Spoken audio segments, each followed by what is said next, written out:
Buonasera a tutti, grazie per essere qui così numerosi. Prima si diceva, chissà, oggi è una giornata tra ponti, la festività varia, se ci saranno delle persone ad ascoltare. Il professor Zanin, lui si aspettava non più di 25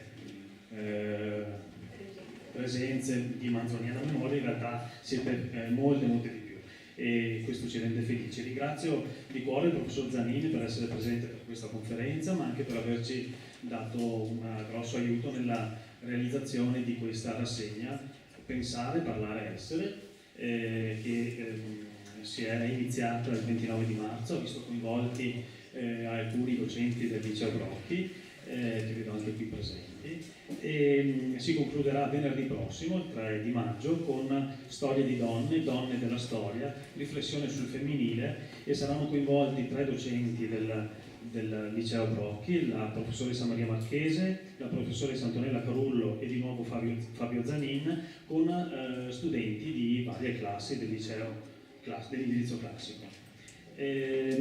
Ma ritornando al nostro relatore di oggi, vi leggo un breve profilo. Fabio Zanin, laureato in filosofia presso l'Università Ca' Foscari di Venezia, ha conseguito il dottorato di ricerca in filosofia medievale all'Università degli Studi di Padova, è docente di filosofia, storia e storia al liceo Brocchi di Bassano, si occupa anche di filosofia della scienza, su cui ha scritto alcune cose, e ci parlerà di un tema di cui io non voglio assolutamente dirvi nulla, anche perché incute veramente timore, è un tema vastissimo e sono molto curioso di ascoltare come il professore sarà in grado sicuramente di sviscerarlo. Tempo ed eternità.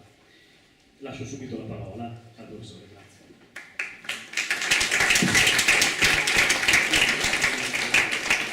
Vi ringrazio di nuovo della vostra folta presenza, che non mi aspettavo, visto il tempo atmosferico di un paio di ore fa e il tempo in cui è stato inserito questo intervento, ma come vedrete il tempo ci riserva sempre parecchie sorprese. Il mio intervento è un po' eccentrico rispetto al resto delle conferenze di questo ciclo, perché non tratto di tematiche etiche e politiche. Spero di non annoiarvi e di non risultare troppo astratto, spero piuttosto di convincervi che nel riflettere sul rapporto tra eternità e tempo è in gioco il nostro stesso modo di concepirci come degli esseri temporali che non solo vivono nel tempo, ma vivono il tempo, lo godono e a volte, molto spesso, ne soffrono. Il mio intervento si situa a metà strada tra religione e scienza, del resto la filosofia è fatta così, la filosofia è ricerca del senso del tutto, come la religione, ma questa ricerca la filosofia la conduce per via metodica, razionale, come la scienza. Per la parte scientifica, cioè in particolare per la parte riguardante la fisica, mi sono avvalso della consulenza di alcuni gentili colleghi che hanno corretto i miei errori, quel che rimane è frutto delle mie limitate capacità di comprensione di certe tematiche della fisica contemporanea. Punto di partenza del percorso di oggi è che la constatazione che il tempo non è sufficiente. Il tempo è qualcosa di non autosussistente, non si giustifica da sé. Perché? Perché le cose che esistono nel tempo vengono dal futuro che non c'è ancora, passano attraverso un impalpabile presente, che di fatto si riduce ad un istante, e vanno nel passato che non è più. E siccome è una proposizione assolutamente certa, come dice Boezio nella Consolazione della filosofia, che niente viene fuori dal niente, allora potremmo dire che il tempo in qualche modo implica l'eternità, cioè implica una dimensione nella quale vengono custodite e in qualche modo permangono le cose che passano nel tempo. Faccio notare che quell'esistere in latino non vuol dire esistere, vuol dire venire fuori, stare fuori, ex e poi il verbo stare. Sì, ma quale eternità? Qui dipende dalle idee di tempo che abbiamo. Esistono, secondo me, almeno 2 modi di concepire l'eternità. Come trascendente, cioè l'eternità come una dimensione che sta al di là del tempo, che lo fonda e per certi versi lo genera, e un'eternità immanente, cioè una concezione dell'eternità per la quale, se il tempo non è un'illusione, è perlomeno una apparenza. E l'eternità non è niente altro che la temporalità stessa nella sua completezza, cioè l'eternità è, da questo punto di vista, qui, in questo momento. Il problema di fondo che come dire, caratterizza un po' il mio intervento è che il nostro modo ordinario di concepire il tempo è incompatibile con il modo la concezione del tempo che emerge dalla fisica contemporanea, cioè relatività ristretta e generale e meccanica quantistica. Noi concepiamo il tempo come qualcosa di assoluto, ordinato, continuo, uniforme, che contempla la simultaneità degli eventi. Per la fisica contemporanea quasi tutte, se non tutte queste caratteristiche vanno perdute. E allora cosa rimane oggi? È paradossale un po' dirlo, cosa rimane oggi del tempo? Che cosa ci fa intravedere questa perdita delle proprietà che noi di solito attribuiamo al tempo? Pensate che già solo a partire dalla relatività ristretta 1905, cioè non ieri, e dalla relatività generale 1916, spazio e tempo divengono un'unica entità, una specie di materia che si deforma a seconda delle masse che vi circolano all'interno e si potrebbe deformare a tal punto da formare addirittura dei ponti spazio-temporali, quelli si chiamano ponti Einstein-Rosen o wormholes, cioè buchi di verme. Quelle cose che vedevamo in Star Trek sono teoricamente possibili. Star Trek del resto, la serie Star Trek si è avvalsa della consulenza di fisici di primissimo livello. E allora cosa rimane del tempo? È un nudo nome, come direbbe Eco, per citare il nome della rosa, o è un ente di relazione, cioè qualche cosa che esiste solo nella relazione tra le cose? E se queste cose da cui emerge il tempo non dovessero esistere più, che ne sarebbe del tempo? Ecco, quel che appare è che, quel che sembra risultare abbastanza plausibile, è che il tempo è una proprietà emergente nell'universo, cioè nell'insieme delle relazioni che costituiscono quello che noi chiamiamo cosmo. E dunque, a maggior ragione, si pone il problema dell'eternità, perché è insufficiente il nostro modo di guardare al tempo. Ha dei buchi che vanno riempiti in qualche modo. Abbiamo la necessità di guardare all'eternità, ma al contempo siamo distratti dal guardarla, forse perché la temiamo e siamo un po' respinti. Del resto, Agostino, nell'11° libro delle Confessioni, dice che di fronte all'eternità di Dio, in quel caso, nello sforzo di comprenderla, noi trepidiamo perché ci sentiamo diversi da essa, ma allo stesso tempo ne siamo attratti, perché ci sentiamo, per qualche verso, simili ad essa.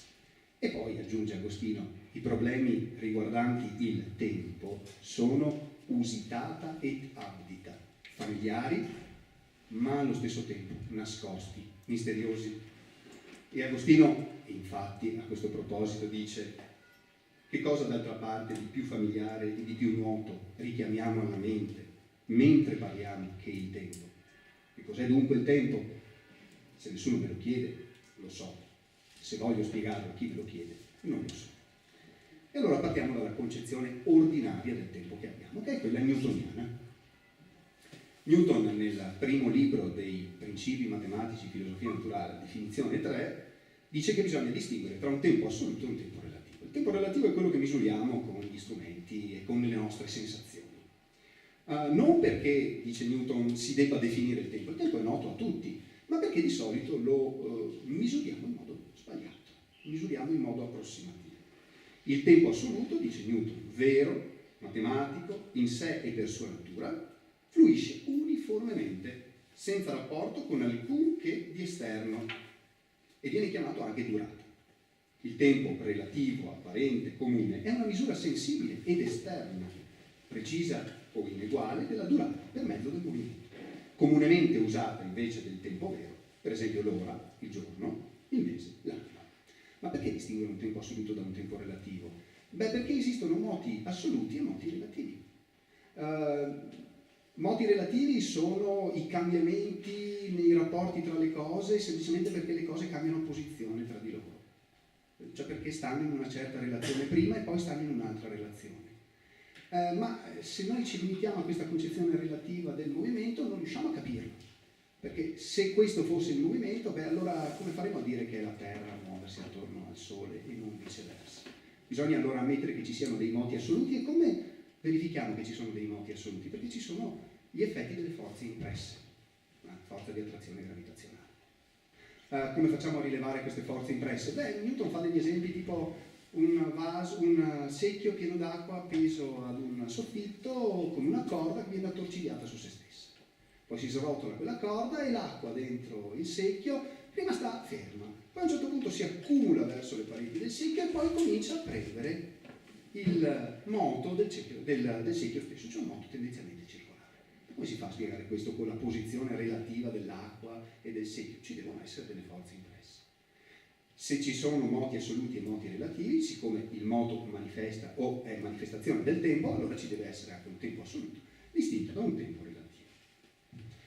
La teoria della gravitazione universale di Newton è una teoria che prevede che la massa dell'universo sia concentrata, in virtù della forza di attrazione tra masse, in uno spazio molto ristretto del cosmo. Il resto è un immenso spazio vuoto. Inoltre, quella teoria prevede che, siccome stelle, pianeti e galassie sono collocate a distanze tali tra di loro, per cui non collassano in virtù della forza di attrazione gli uni sugli altri, allora, siccome c'è un'armonia nel cosmo, perché altrimenti tutto collasserebbe, deve esserci qualcuno che ha stabilito quell'armonia, cioè un essere intelligente dotato di una volontà buona che ha creato un cosmo ordinato. E questo naturalmente è Dio. Allora noi abbiamo questo magnifico, lungo trattato che si svolge attraverso tutta una serie di teoremi geometrici per 3 libri, che si conclude con un trattato di teologia, lo Scoglio generale, in cui alla fine Newton delinea i tratti di quel Dio onnipotente, Dio pantocrator, che regge l'universo, e lo descrive in questi termini. Quindi attenzione, l'opera che fonda la scienza moderna, assieme alle ricerche di Galilei, ma in modo molto più potente, si conclude con un trattato di teologia. Così è descritto Dio, eterno ed infinito, onnipotente ed onnisciente, cioè esso dura dall'eterno per l'eternità e dall'infinito esiste all'infinito. Regge tutte le cose conosce, quelle che accadono e quelle che possono accadere. Non è l'eternità e l'infinità, ma è eterno ed infinito, cioè è una persona. Non è durata e spazio, ma dura ed è presente. Dura sempre ed è presente ovunque, ed esistendo sempre e ovunque fonda la durata e lo spazio. Essendo sempre in una qualsiasi piccola parte di spazio e ovunque come un qualsiasi indivisibile momento della durata, artefice e signore di tutte le cose, certamente in nessun tempo e in nessun luogo sarà. È Dio, non è che sarà. Ogni anima senziente è la medesima persona indivisibile in tempi diversi e nei diversi organi dei sensi e dei modi. Le sue parti si danno successivamente nella durata e coesistenti nello spazio, ma né in un modo né nell'altro nella persona o nel principio pensante dell'uomo, e ancora meno nella sostanza pensante di Dio. Ogni uomo, finché è una cosa che sente, è l'unico e medesimo uomo durante la sua vita, in tutti e in ciascuno degli organi di senso. Dio è unico, è sempre lo stesso Dio, ovunque. Questa concezione del rapporto tra tempo ed eternità, tra Dio e il cosmo, la si ritrova anche, naturalmente in una forma molto meno raffinata, un millennio, 1200 anni prima, nella Consolazione della filosofia di Boezio. Boezio scrive questo testo quando è in carcere, condannato per alto tradimento da Teodorico, re degli Ostrogotti, è in attesa dell'esecuzione della condanna a morte e per consolarsi medita. E immagina che gli faccia visita filosofia nelle vesti di una donna che lo consola dai suoi mali presenti e lo invita a guardare la sua tragedia all'interno di un piano provvidenziale in cui tutto torna. Nel quinto libro della Consolazione della filosofia, Boezio riflette su un tema che angustia il cristianesimo fin dalle origini. Se Dio conosce tutto e regge tutto, allora che spazio c'è per la libertà? Se non c'è spazio per la libertà perché Dio prevede tutto, allora a che vale fare il bene? E a che vale sopportare ingiuste persecuzioni? La filosofia risponde che non c'è una contraddizione tra la prescienza di Dio, che si colloca in una dimensione eterna, e la dimensione delle cose terrene, temporali. Perché Dio, come dice Boezio, con un solo sguardo della sua vista, dall'eterno discerne ogni cosa. E sempre nel quinto libro, passaggio del secondo, diciamo, poemetto che compone il quinto libro, dice: distingue con un solo atto della mente le cose che sono, che furono e che vengono. Boezio dice, il quinto libro della Consolazione della filosofia, che quello che conosciamo lo conosciamo non secondo l'essenza dell'oggetto, ma secondo la facoltà con la quale conosciamo l'oggetto. L'uomo conosce le cose con le sensazioni, con l'immaginazione, con l'intelletto, attraverso la ragione discorsiva. Dio no, Dio coglie tutto con un solo sguardo. In Dio, insomma, non c'è divisione, non c'è dispersione. E l'eternità, infatti, è questo.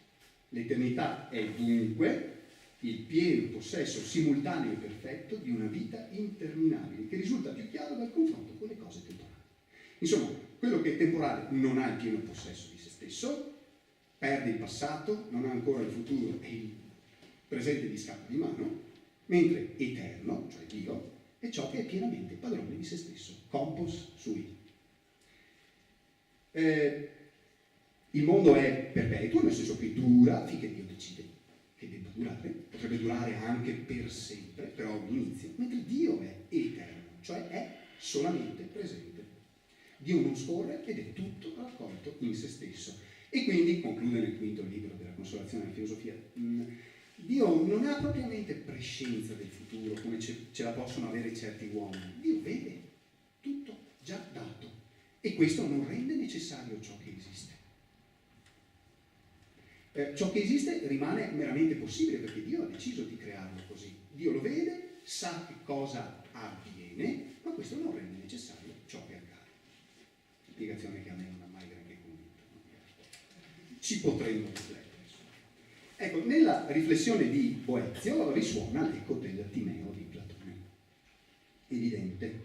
In questo tardo dialogo il pitagorico Timeo spiega come nello sforzo di ogni cosa di permanere si manifesta il desiderio di essere eterni. E questo desiderio di essere eterni deriva dalla radice stessa da cui le cose temporali derivano. Questo mondo transitorio, scrive Platone nel Timeo, è un'imitazione del mondo che non perisce mai delle idee. E il tempo, con una bellissima espressione, viene definita da Platone immagine mobile dell'eterno. Eiko kimete aions. Aion in greco vuol dire eterno ed è una contrazione di aiei on, che è sempre. Ecco, nel Timeo si descrive l'opera di un demiurgo, cioè di un fabbricatore del mondo, che di fronte al caos della materia instabile decide di dare forma all'universo guardando al modello delle idee. In questo modo tira fuori, grazie al suo intervento intelligente, un cosmo come un unico, immenso, eterno organismo vivente che riproduce l'eternità secondo il numero. Il mondo temporale è immagine eterna che procede secondo il numero. Eikon katarizmon, iusa, aion. Insomma, in Platone abbiamo una eternità che circonda la temporalità, la definisce, le dà un ordine, e però questo ordine nel tempo non è mai stabile e definitivo, ma è una tendenza alla stabilità. Ecco, questa concezione del rapporto tra tempo ed eternità si adatta magnificamente al cristianesimo, magnificamente. Basterebbe pensare a come viene tradotto in greco il passaggio di Esodo 3,14 in cui Mosè, a Dio che gli dice adesso vai giù dagli israeliti e comunicagli quello che devono fare, a Mosè che a Dio chiede sì, ma io chi devo dire che mi ha mandato? Dio risponde, io sono, di agli israeliti, io sono colui che sono, nella traduzione della Vulgata, cioè in latino, ma meglio sarebbe io sono colui che è o io sono l'essente in greco, ego e mi o on. Tommaso d'Aquino infatti nel commentare questo passo, nella Summa Theologiae, traduce questo passo dicendo che Dio è ipsum esse subsistens, cioè l'essere stesso che sussiste, cioè che non ha bisogno di niente altro per esistere, stare in piedi. E nella Summa Contra Gentiles, parlando un linguaggio quasi spinozista, sarebbe da dire, dice che l'essenza di Dio è il suo stesso essere, cioè tutte le cose temporali hanno l'essere, Dio è l'essere che dona a sua volta l'essere alle creature. È da qui a concepire Dio come, cioè l'Eterno, come creatore dal nulla del mondo, il passo non è stato immediato. basterebbe pensare che nella Genesi, che non è un libro dei più antichi della Bibbia, quando Dio decide di creare, c'è già qualcosa accanto a Dio. La terra che è informe e deserta, le tenebre che ricoprono l'abisso e lo Spirito di Dio che aleggia sulle acque. Bene. È una attestazione chiara dell'idea presso gli ebrei che Dio crea dal nulla sia solo in un tardissimo libro della Bibbia come il secondo libro dei Maccabei, che racconta della persecuzione del 168 a.C. del re Seleucide Antioco IV Epifane, che vuole eliminare il culto di Yahweh e imporre il culto di Giove sulla collina di Gerusalemme, e fa strage di tutti quelli che gli si oppongono. A un certo punto mette a morte 7 fratelli, sempre 7 sono i fratelli, mette a morte 7 fratelli, prima li tortura per farli abiurare, e la madre di questi 7 fratelli, rivolgendosi ad uno di essi, per indurlo a non abiurare, dice queste parole: ti scongiuro figlio, contempla il cielo e la terra, osserva quanto vi è in essi e sappi che Dio li ha fatti non da cose preesistenti, tale è anche l'origine del genere umano. Il problema è che questa concezione del tempo, e quindi anche dell'eternità, fa un po' a pugni con la concezione del tempo che emerge dalla fisica contemporanea. La fisica contemporanea fa perdere al tempo, con la relatività ristretta e generale, l'unicità e l'uniformità. Il tempo non scorre regolarmente. Lo spazio-tempo, che è un'unica cosa, è deformato dalle masse dello spazio, e la deformazione, incurvando lo spazio, rallenta il tempo. Con la meccanica quantistica addirittura si perde la direzionalità. Le leggi della fisica, tranne quelle della termodinamica, sono reversibili, e il presente non esiste più. Adesso è fisicamente un'espressione quasi priva di senso. Il tempo finisce per essere ciò che è misurato da uno strumento talato, e presente qualche cosa che ha un certo grado di vale in un certo grado di approssimazione. Partiamo dalla relatività einsteiniana. La relatività einsteiniana rende equivalenti tutti i sistemi inerziali, cioè non c'è un punto di riferimento privilegiato dal quale misurare gli eventi nell'universo. Della relatività si definisce un orizzonte degli eventi che è dato dalla velocità massima cui si può viaggiare nel cosmo, che è quella della luce, 300.000 km al secondo, velocità invariabile nel cosmo, invariabile nel vuoto, a prescindere dallo spostamento dell'osservatore o dallo spostamento dell'osservato o dal sistema di misurazione. Entro questo orizzonte degli eventi si definiscono il passato, il presente e il futuro, che vanno immaginati come strutturati in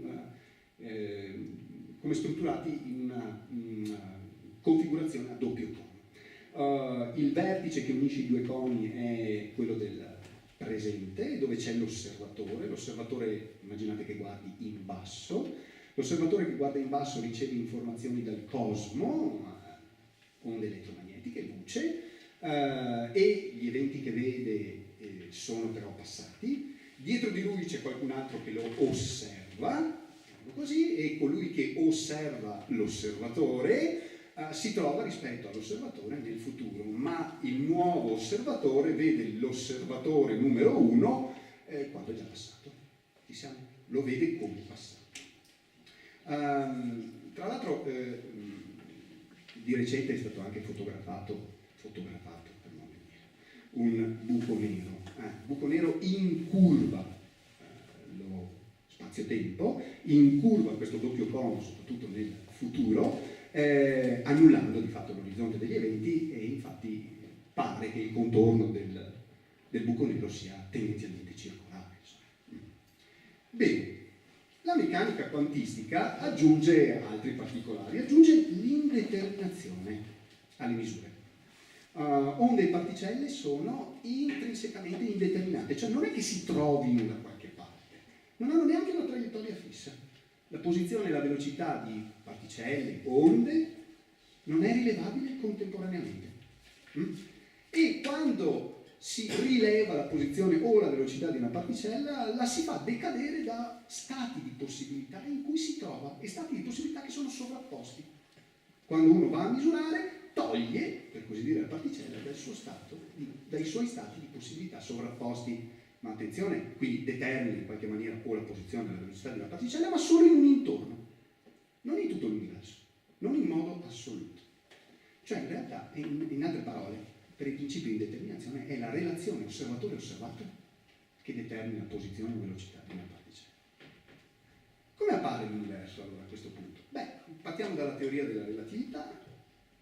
L'universo, come ci dice Einstein, la esposizione divulgativa della relatività, è finito ma è illimitato. Su di esso si percorrono delle traiettorie curve per porzioni limitate di spazio. L'universo ci appare euclideo, cioè con le direzioni dritte, con le tre classiche coordinate a cui siamo abituati, ma attenzione, porzioni limitate di spazio vuol dire porzioni molto più ampie della nostra esperienza ordinaria. Pensate che l'orizzonte del buco nero è qualche milione di volte il Sole.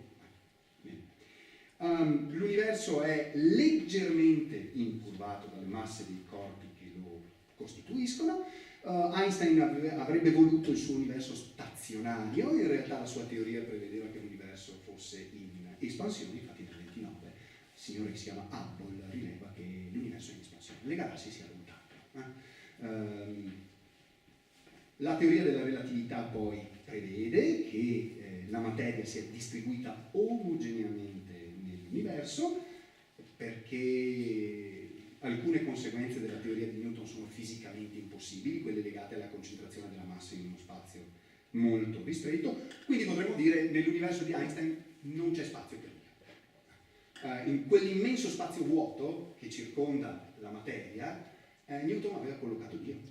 Lo spazio è il sensorio di Dio, è lo strumento attraverso il quale Dio sente lui. E qui non c'è spazio per Dio.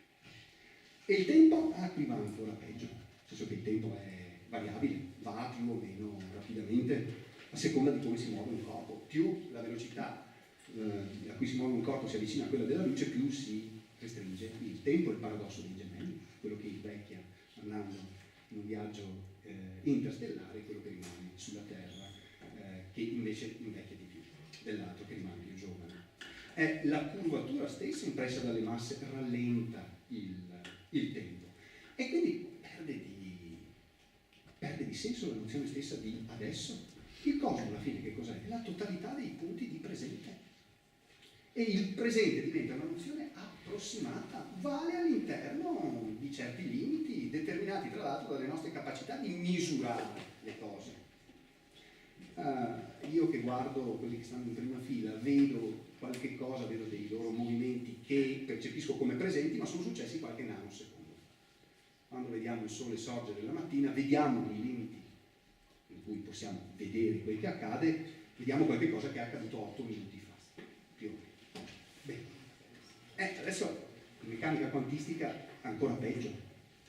Qui vige la tesi per cui le leggi fondamentali della fisica sono invarianti per CPT, alla buona per carica, posizione e tempo, alla buona. Cioè la descrizione e la previsione dei fenomeni rimane nel microcosmo la stessa, passando dal passato al futuro, dal futuro al passato. È come dire che nel microcosmo si guarda un film in cui non si riesce a capire se si è passati da A a B a C o da C a B ad A. L'unico ambito della fisica nella quale la freccia del tempo è indispensabile è la termodinamica, cioè quella branca della meccanica classica che ha a che fare con gli scambi di calore tra sistemi chiusi. Più precisamente nella termodinamica si studia il passaggio da stati particolari di aggregazione degli elementi a stati più probabili, stati meno probabili e stati più probabili.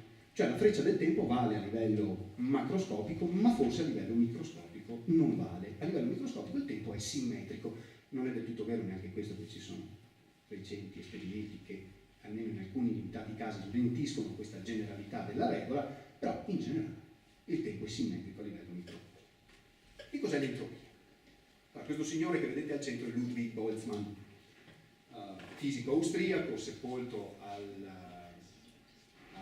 cimitero centrale di Vienna. Vedete il busto e sopra l'equazione che definisce l'entropia. L'entropia S è uguale alla costante di Boltzmann per il logaritmo in base naturale del numero, W vuol dire, il numero totale di microstati delle particelle che costituiscono un sistema chiuso. Cerchiamo di capire l'entropia con un esempio più concreto. Allora, avete due tazzine da caffè, una a sinistra, una a destra. La tazzina a sinistra è bella ordinata, caffè dentro, chiarino posato sul piattino e sotto, per la gioia la propria compagna, per un uomo, un bel cuore con i chicchi di caffè sotto, bello ordinati. Dall'altra parte l'incubo di chi deve pulire il pavimento, cioè una tazza di caffè rotta con il liquido rovesciato sul pavimento. Immaginiamo di metterci magari anche un po' di latte dentro il caffè. Ora, quale dei due stati è più probabile? Stante il numero di combinazioni possibili di tutte le particelle che costituiscono la tazzina, il caffè, il piattino, il caffè, il latte, eccetera, qual è la configurazione più probabile? Quella della tazzina rotta. L'altra è molto particolare e richiede un po' di energia per essere mantenuta in ordine. Il latte, poi, una volta messo all'interno del caffè, di solito si mescola, ma potrebbe disporsi le particelle del latte potrebbero disporsi in fila? Sì, potrebbero disporsi in fila, però ci vorrebbe un tempo molto lungo perché questo evento si verifichi. Allora, in altre parole, l'entropia è il passaggio dall'ordine al disordine, da uno stato meno probabile a uno stato più probabile di configurazione delle particelle. Il macrocosmo, però, diciamo nel suo complesso,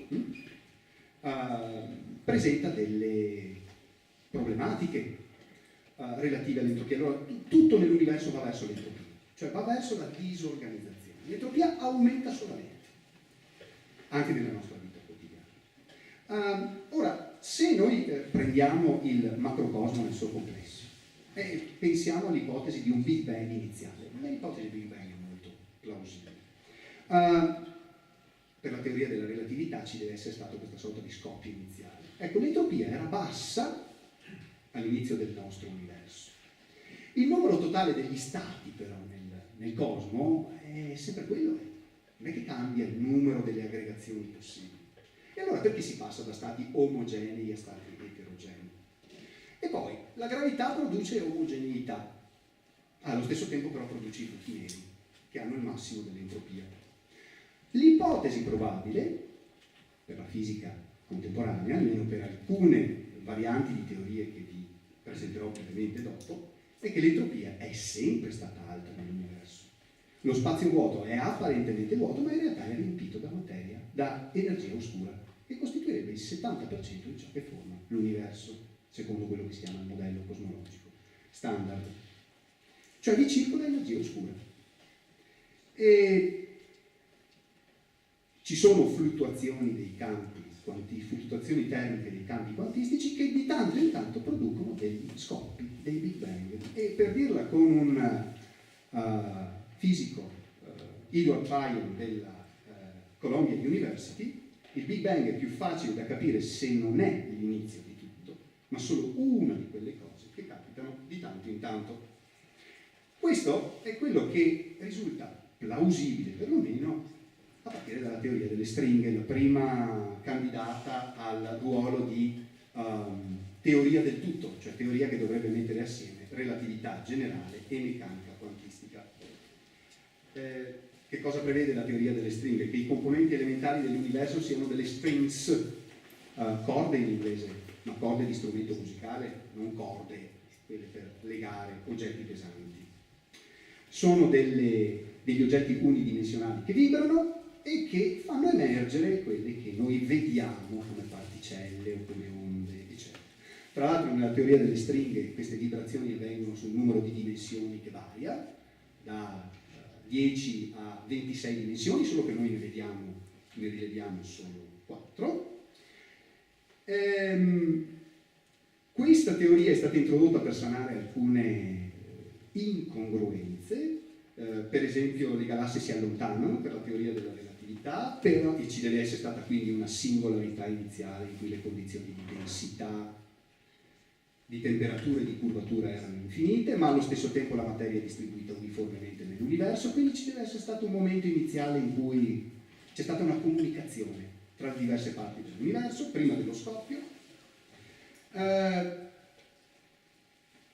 Teniamo conto che prima di un tempo molto piccolo, 10 alla meno 43 secondi, le leggi della relatività non valgono. Quindi prima del Big Bang deve essere successo qualcos'altro.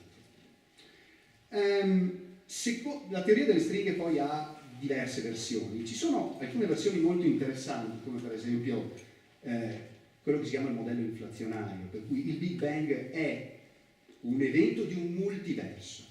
Cioè dobbiamo immaginarci il nostro universo come una sorta di bollicina di una schiuma, quella che si forma quando facciamo il bagno, che scoppia.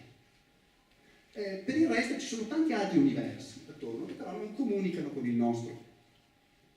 Ma poi c'è un'altra versione ancora più interessante perché ci richiama ad alcune idee della filosofia antica e anche della filosofia contemporanea. Quello che si chiama l'universo ecpirotico, dal greco ekpyrosis, che significa venire fuori dal fuoco, conflagrare, scoppiare. È un modello ciclico del cosmo. Il Big Bang sarebbe il rimbalzo, Big Bounce, di un Big Crunch, cioè di un momento nel quale tutto si è condensato in un piccolissimo spazio. Per entrambe le versioni, quindi sia il modello inflazionario che quello dell'universo ecpirotico, prima del Big Bang sarebbe avvenuto dell'altro. Lasciamo adesso da parte la fisica e andiamo alla filosofia. Questo modello, l'ultimo che vi ho presentato, richiama l'idea stoica dei cicli cosmici e l'eterno ritorno di Nietzsche. Qui in basso c'è una fotografia. Questo è il laghetto di Sils Maria in Engadin, nel canton dei Grigioni, in Svizzera, dove nell'agosto del 1881 Nietzsche concepì quello che lui stesso chiamò il più abissale dei miei pensieri, cioè l'eterno ritorno di tutte le cose, che esprime in questi termini. La misura della forza del cosmo è determinata, non infinita. Guardiamoci da questi eccessi del concetto. Conseguentemente il numero delle posizioni, dei mutamenti, delle combinazioni e degli sviluppi di questa forza è certamente immane e in sostanza non misurabile, ma in ogni caso è anche determinato, non infinito. È vero che il tempo nel quale il cosmo esercita la sua forza è infinito, cioè la forza è eternamente uguale ed eternamente attiva. Fino a questo attimo è già trascorsa un'infinità, cioè tutti i possibili sviluppi debbono già essere esistiti. Conseguentemente lo sviluppo momentaneo deve essere una ripetizione, e così quello che lo ha generato, e quello che da esso nasce, e così via, in avanti e all'indietro. Tutto è esistito innumerevoli volte, in quanto la condizione complessiva di tutte le forze ritorna sempre. E poi abbiamo un'altra teoria, resa celebre dalle 7 brevi lezioni di fisica o dalla realtà non è come ci appare del fisico italiano Carlo Rovelli, cioè la loop quantum gravity, la gravità quantistica ad anello, che quantizza addirittura lo spazio e il tempo, cioè in altre parole il cosmo è una trama di nodi tra i quali le particelle e i campi saltano letteralmente. Non fluisce continuamente lo spazio e il tempo, salta, è fatto di nodi. L'orizzonte degli eventi nella teoria quantistica, nella gravità quantistica a loop, vibra letteralmente, e passando dalla fisica alla filosofia, Rovelli come interpreta il tempo? Beh, lo interpreta intanto non come tempo delle cose, ma come tempo percepito. Cioè il tempo sarebbe l'opera di una selezione di informazioni. Selezione fatta da chi? Da noi. Cioè la freccia del tempo è data dall'aumento dell'entropia. L'aumento dell'entropia è dato dalla probabilità del verificarsi di certe configurazioni, ma anche dalla scelta nostra di misurare certe cose. In un certo senso noi percepiamo il tempo perché selezioniamo le informazioni che potremmo ritrovare nell'universo. E perché selezioniamo le informazioni? Perché questo è funzionale al nostro modo di adattarci alla realtà. Il cervello vuole ordine, perché l'ordine fa risparmiare energia. e se il cervello risparmia energia sta meglio. La vita stessa per Rovelli è manifestazione di entropia, cioè per noi l'universo va verso una maggiore entropia, per noi qualunque sistema fisico tende al caos. La freccia del tempo, in altre parole, c'è perché per noi l'universo inizialmente era a bassa entropia, cioè in una configurazione molto particolare. La vita, in altre parole, sarebbe, dal punto di vista di questa teoria, un evento caratterizzato da un grado di monotonia, che emerge da una particolare relazione di parti del cosmo e che è destinata a finire anch'essa nella disordine, nel caos. Il tempo emerge, da questo punto di vista, quando qualcuno si astrae dal flusso a cui appartiene.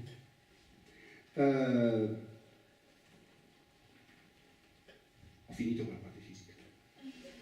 E adesso passiamo alle considerazioni filosofiche, cioè che cosa ne viene fuori a questo punto nella concezione della vita, che cosa ci risulta agli occhi dai risultati delle ricerche in fisica. Beh, intanto mi verrebbe da dire che il pensiero scientifico, più che continuare il senso comune, come dicono alcuni filosofi della scienza, lo ribalta completamente. Cioè il pensiero scientifico, almeno in fisica,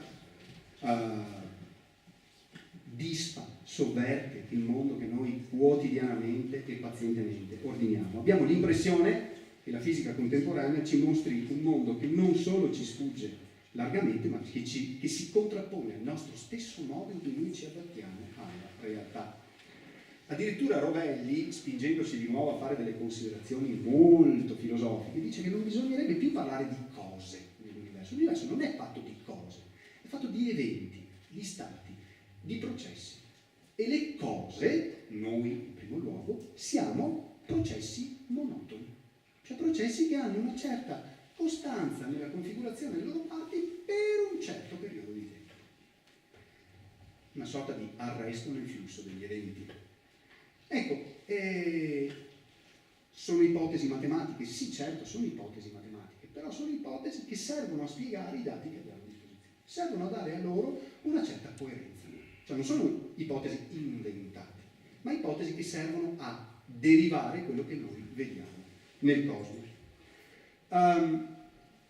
Questo modo di concepire il cosmo ci mostra o fa apparire una eternità di tipo immanente, cioè ad essere eterno non è una dimensione trascendente oltre quella del cosmo, ma è il fluire stesso delle cose, il fluire stesso delle cose, un fluire che non è definibile, perché se lo definissimo lo arresteremmo, e non può neanche essere trasceso perché ci siamo dentro. Insomma, ne viene fuori un universo che non ha una direzione, non ha un ordine, tutto passa, tutto si riassesta. E allora a questo punto viene da chiedersi, ok, ma allora a che vale vivere? Cioè, dov'è la bellezza, dov'è il bene? A quali valori ci dobbiamo appigliare? Newton aveva sovvertito l'universo aristotelico, aveva tolto l'uomo dal centro del cosmo.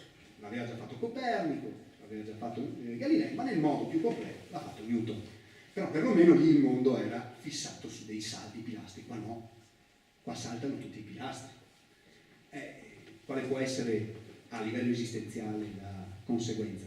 La disperazione può essere, ma forse anche un atteggiamento diverso, cioè un atteggiamento che alla fin fine valuta pienamente la vita, perché nessun istante di essa è più importante di altro, ma tutti gli istanti sono, quanto al loro valore, sullo stesso piano.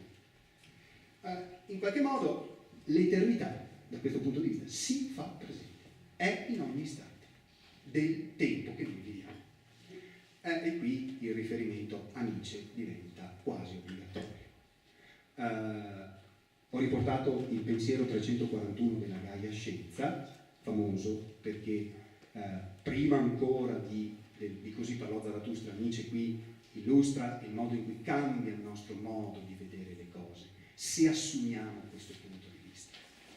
Che accadrebbe se un giorno o una notte un demone strisciasse furtivo nella più solitaria delle tue solitudini e ti dicesse: questa vita, come tu ora la vivi e l'hai vissuta, dovrai viverla ancora una volta e ancora innumerevoli volte, e non ci sarà in essa mai niente di nuovo, ma ogni dolore e ogni piacere e ogni pensiero e sospiro e ogni indicibilmente piccola e grande cosa della tua vita dovrà fare ritorno a te, e tutte nella stessa sequenza e successione.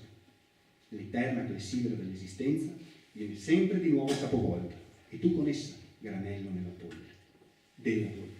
Non ti rovesceresti a terra digrignando i denti e maledicendo il demone che così ha parlato? Personalmente io sì. Oppure hai forse vissuto una volta un attimo immenso in cui questa sarebbe stata la tua risposta? Tu sei un Dio e mai intesi cosa più divina?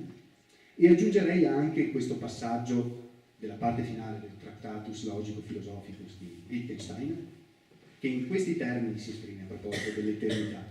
La morte non è un evento della vita, la morte non si vive.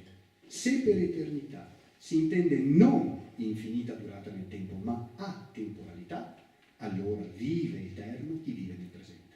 La nostra vita è così senza fine, come il nostro campo visivo è senza limiti. Bene, tuttavia abbiamo bisogno di mettere ordine e il tempo emerge dal bisogno di ordine. Lo dice bene con un linguaggio immaginifico Esiodo, la teogonia, cioè nella generazione degli dei, 700 anni prima di Cristo. Descrive un cosmo che esce dal caos, ma che non ritorna al caos, perché c'è una delle divinità, Zeus, che a un certo punto si fa garante e reggitore dell'ordine che si stabilisce. Zeus è figlio di Rea e di Crono, entrambi figli a loro volta della terra e del cielo. Crono ha ricevuto una rivelazione, il destino ha fissato per lui un tempo nel quale sarà scalzato da uno dei suoi figli, perderà il potere. Allora che cosa si mette a fare Crono? A mangiare i suoi figli. Il tempo che mangia i suoi figli. Crono che viene definito dai tortuosi pensieri nella teoria di Esiodo. A un certo punto Rea decide di fare una cosa più furba, va a partorire a Creta, mette Zeus appena nato in un antro, in una grotta, poi avvolge in fasce una pietra, un masso, lo porge questo masso al marito, il marito ingoia la pietra, ma immediatamente la risputa fuori e con essa vomita gli altri figli. In questo modo Zeus realizza, grazie a Rea, il destino, scalza il padre, salva gli altri figli e piano piano nel pantheon greco-latino finisce per assomigliare al dio dei monoteismi. Tanto è vero che nell'Eneide, proprio per il ruolo che ha nella mitologia greca e nella teoria in particolare, tanto che nell'Eneide, libro 12, versetto 829, Giove è definito fabbricatore degli uomini e delle cose, e aggiungo anche superiore alla Tyche stessa, cioè al destino stesso, ma non mi addentro poi in questo. Dunque è decisivo capire come misuriamo il tempo, perché più che altro lo misuriamo. Lo misuriamo per portare ordine. Misurare il tempo equivale a dare un ordine al flusso degli eventi, è un'esigenza tutta umana. L'esigenza di misurare il tempo emerge perché percepiamo il cambiamento, sia delle cose che vediamo fuori, ma soprattutto delle cose che vediamo dentro. E il ruolo della misura diventa fondamentale. Poincaré, grandissimo matematico, ma anche fisico, Einstein è semplicemente arrivato prima di lui nell'esporre la teoria della relatività. Nei suoi Dernières Pensées del 1913, gli ultimi pensieri su spazio e tempo, dice: noi la geometria la usiamo per misurare le cose. La geometria è un prolungamento in qualche modo del nostro sentire il mondo. Io afferro questo orologio e lo porto a me perché in qualche modo misuro già che ci arriva la mia mano. La geometria è semplicemente uno strumento più raffinato che ci serve per misurare le cose quando percepiamo che esse cambiano. E lo dice in questi termini. La geometria lo dice in termini filosofici, a questo punto non più da matematico. La geometria è una convenzione, una specie di limite impreciso tra il nostro amore per la semplicità e il nostro desiderio di non scostarci troppo da quello che ci dicono gli strumenti. Questa convenzione definisce nello stesso tempo lo spazio e lo strumento perfetto. Ma è in Kant che in qualche modo troviamo una definizione di tempo che ci dice che l'esperienza che noi abbiamo del tempo ha una valenza esistenziale molto più profonda dell'esperienza che abbiamo dello spazio. Nella critica della ragion pura, la parte dedicata alla estetica trascendentale, cioè alla sensazione, Kant dice che noi non ci possiamo rappresentare le cose nel tempo se non perché a priori abbiamo già la rappresentazione del tempo. Cioè il tempo non è un contenuto empirico, non è un dato di esperienza. Il tempo è qualcosa che in qualche modo precede l'esperienza stessa, è una intuizione. Il tempo in questo senso è infinito, non è un dato di esperienza, è infinito nel senso che non ha limiti e ogni sua grandezza limitata non è nient'altro che una limitazione che noi stessi diamo ad un unico tempo che sentiamo dentro di noi. Kant lo definisce la forma del senso interno, cioè in altre parole il tempo è l'intuizione di noi stessi e dell'atto di rappresentare le cose che stanno attorno a noi in successione. Il tempo, dice Kant, è una condizione a priori di ogni apparenza in generale, e precisamente la condizione immediata delle apparenze interne, cioè delle nostre anime. E proprio per questo, immediatamente, anche delle apparenze esterne. Fuori del soggetto, il tempo non esiste, secondo Kant. Tutte le cose esistono nel tempo, sì, ma come apparenze, cioè come cose che a noi appaiono nel tempo. Ma la meditazione sul tempo, meditazione filosofica sul tempo, che io personalmente amo di più, è quella del libro 11 delle Confessioni di Agostino, dove Agostino parte dicendo: se non ci fosse cambiamento, passaggio, mutamento, non vi sarebbe neanche il tempo. Partiamo da questa semplice esperienza per tentare di definire. Il problema è che noi possiamo misurare il tempo quando passa, non quando è passato o quando deve ancora passare. Noi riusciamo a percepire e misurare il tempo perché in qualche modo facciamo presenti non solo il presente, ma anche il passato e il futuro. Quando misuriamo il tempo, dice Agostino, misuriamo spazi di tempo. È una bella, anche poetica come espressione. Forse propriamente si dovrebbe dire, dice Agostino, i tempi sono tre: il presente dei passati, il presente dei presenti, il presente dei futuri. La mente aspetta, e questo è il futuro; la mente osserva, e questo è il presente; la mente ricorda, e questo è il passato. Che cos'è allora il tempo? Agostino lo definisce distentio anima. Cioè è l'anima che misura le impressioni che si depositano dentro di essa a partire dalla percezione del cambiamento. Ma distentio ha anche un altro significato figurativo in latino, e significa distrazione. Cioè, in altre parole, la nostra vita è distrazione, dispersione. Noi percepiamo il tempo perché non siamo come Dio. Cioè, non siamo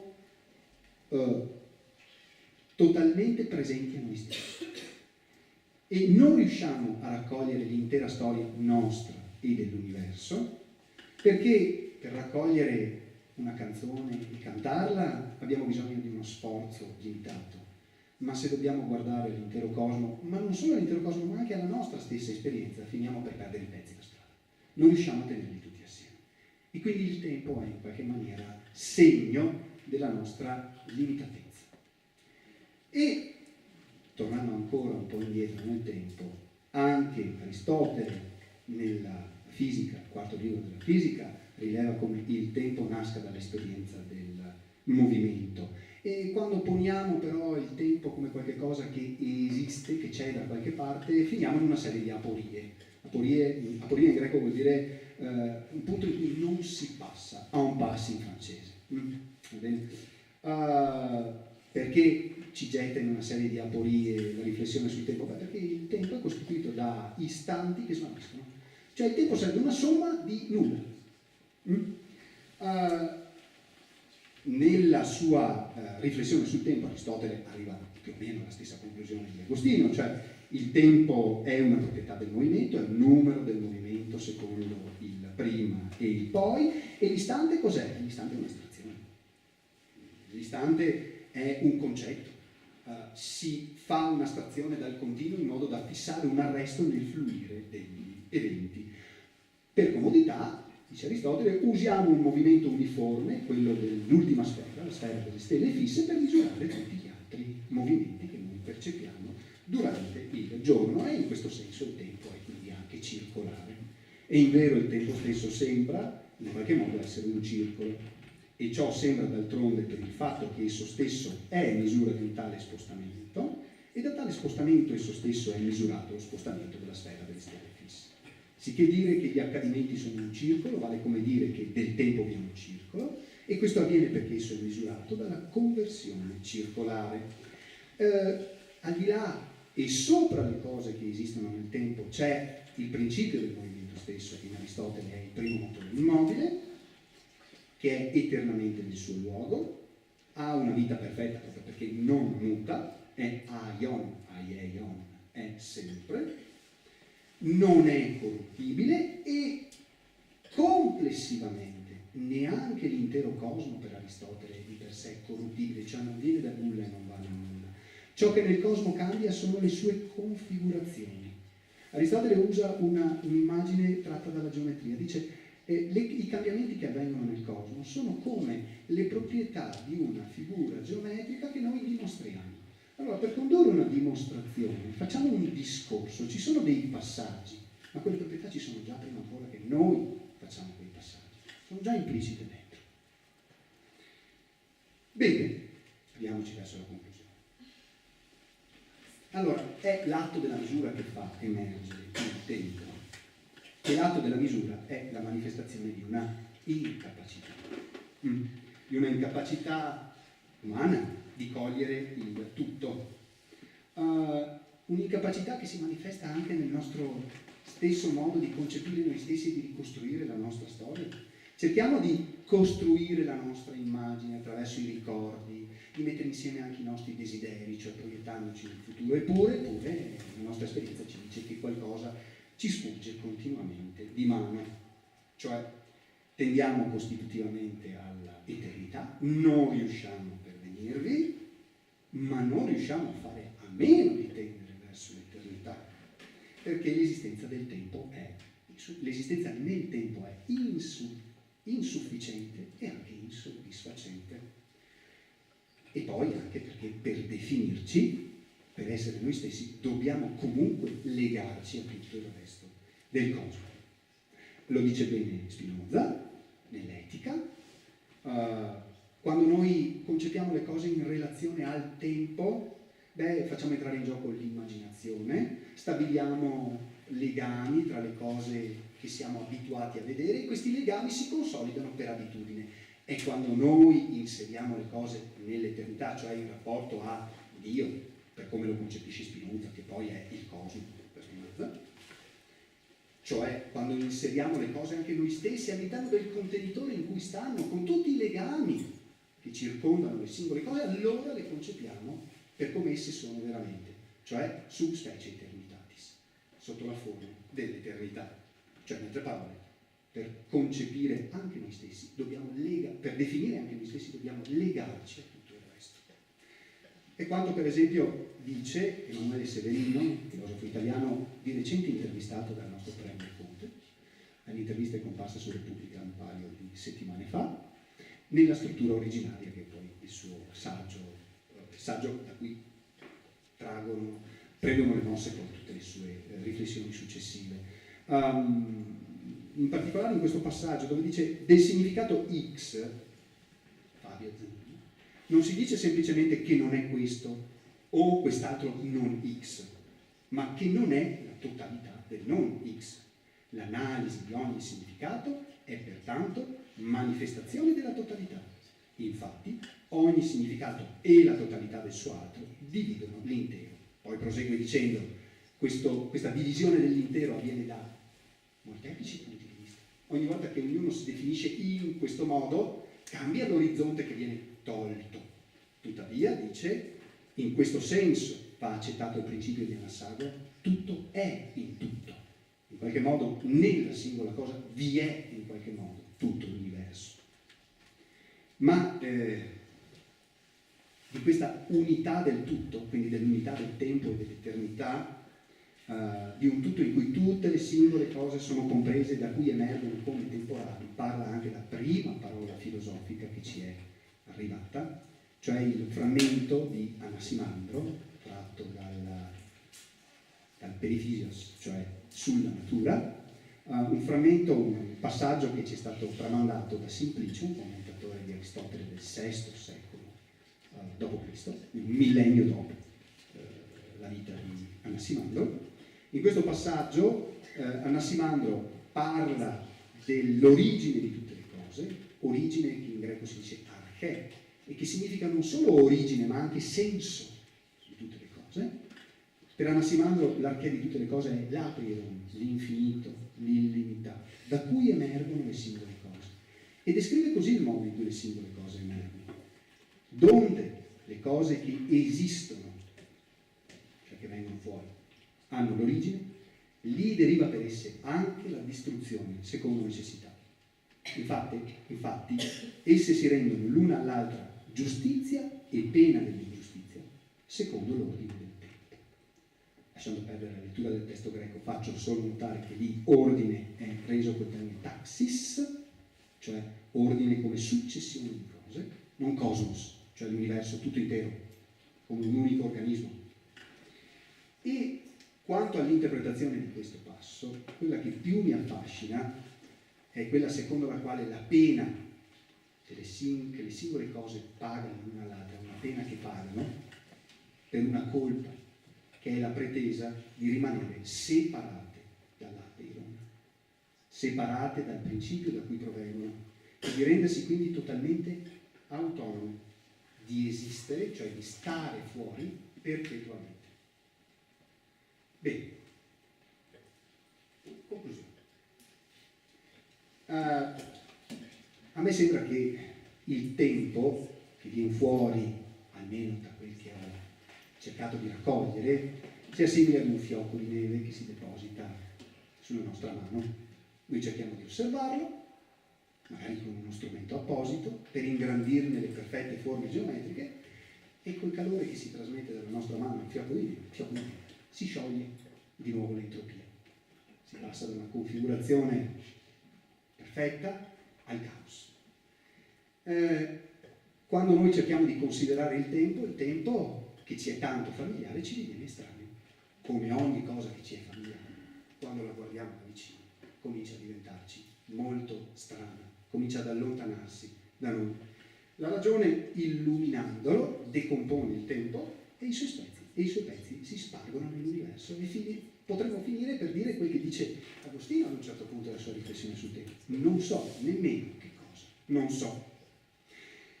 E però noi che viviamo nel tempo lo sentiamo, lo soffriamo, ma non lo comprendiamo, non riusciamo a definire che cosa sia, abbiamo l'impressione che però valga la pena provare ad avvicinarsi fino al limite di questa bolla vagante nell'universo, fino ai limiti, magari anche fino a far scoppiare questa bolla, per cercare di capire il senso del nostro stare nel tempo come una traccia nel perpetuo fluire delle cose, sia che preferiamo una concezione immanente dell'eternità, sia che concepiamo questo fluire come ordinato da un essere intelligente, cioè sia che preferiamo pensare ad un'eternità trascendente. E perché ci sforziamo di fare questo? Perché siamo uomini, abbiamo la tendenza a spingerci verso la sintesi, l'ordine. Del resto, conoscere che cos'è se no fare sintesi, ordinare, organizzare un materiale disperso. E facciamo questo sforzo anche se questo si dovesse chiudere con l'intuizione che nell'atto stesso in cui cerchiamo di organizzare il cosmo, nella mente ovviamente, il cosmo ci sfugge e si disgrega. E mi permetto di aggiungere, se l'eternità è trascendente, cioè se c'è un Dio che organizza in questo modo il nostro modo di stare al mondo, allora non mi verrebbe da dire come Einstein che Dio gioca a dadi, bleffa, cioè ha molte più carte di noi, ma tante di più. Ecco, riflettere sul tempo in qualche modo ci dà il senso della nostra piccolezza, insignificanza, ma anche del compito meraviglioso a cui l'uomo è chiamato ad andare oltre se stesso, trascendere se stesso. Nella vita quotidiana purtroppo a volte ci distraiamo per nulla e riflettere sul tempo e in qualche modo rispondere ad una chiamata, un beruffo, è il termine che usa Lutero per indicare la vocazione, una chiamata che sentiamo quando percepiamo le contraddizioni della vita. E non ci basta sapere come vanno le cose, non ci basta neanche sapere questo, non ci basta avere una descrizione perfetta delle cose, vogliamo sapere perché va così. E lo dice magnificamente Wittgenstein nelle ultimissime proposizioni del Tractatus. Noi sentiamo che anche una volta che tutte le possibili domande scientifiche hanno avuto una risposta, i nostri problemi vitali non sono ancora neppure toccati. Certo, allora non resta più domanda alcuna. E questa è appunto la risposta. E poi però aggiunge, la risoluzione del problema del senso della vita si scorge allo sparire di esso. Non è forse questa la ragione per la quale uomini, cui il senso della vita dopo lunghi dubbi divenne chiaro, non seppero poi dire in che cosa esso consistesse? Ecco, per riprendere il linguaggio di Wittgenstein e anche un po' per imitarlo, alla fine di questo intervento mi sentirei di dire che ho la sensazione che la domanda su cosa sia il tempo e che cosa lo fondi, cioè che cosa sia l'eternità, è destinata a rimanere senza risposta per l'eternità, ma per fortuna, per rispondere abbiamo a disposizione una eternità.